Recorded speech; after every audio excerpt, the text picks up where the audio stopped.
Alors là, on est dans la forêt domaniale de Verdun, qui fait à peu près 9800 hectares, je crois. À bord de son 4x4, Daniel s'engouffre en plein cœur de la zone rouge. La zone rouge, c'est le nom donné au champ de bataille de Verdun. 100 ans après la Première Guerre mondiale, les arbres recouvrent les trous d'obus.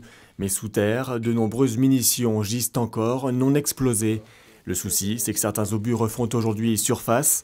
Ici, un obus de 155 mm français, son poids 43 kg. Quand ils ont lancé l'offensive, ils ont combattu principalement avec de l'artillerie pendant des jours et des jours, pour pas dire 10 mois, quoi. Donc la zone a été bien sûr nettoyée après-guerre avec les moyens qu'on avait, donc on creusait pas, on ramassait ce qu'il y avait en surface.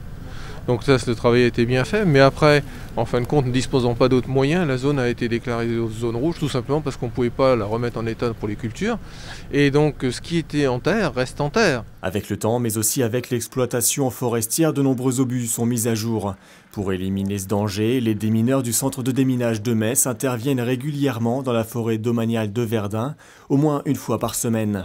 Et contrairement à ce qu'on pourrait penser lorsqu'on voit ces images, des précautions sont prises avant de manipuler les obus. En fait, on connaît les engins, donc on connaît le risque. On sait quand on peut transporter et quand on ne peut pas transporter. Certains ont une fusée cassée et d'autres n'ont pas la fusée, donc le système d'amorçage.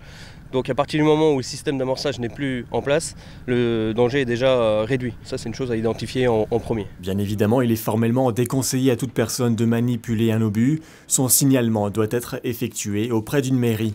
90 français. Alors, 2,75, 1,90. Ouais. Dans la forêt de Verdun, ce qu'on trouve le plus, c'est du 75 mm pour les obus français, du 77 pour les Allemands.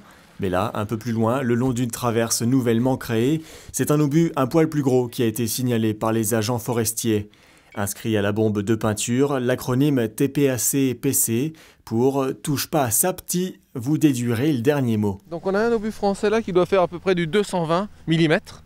À vue d'œil, hein, je vais le mesurer tout à l'heure.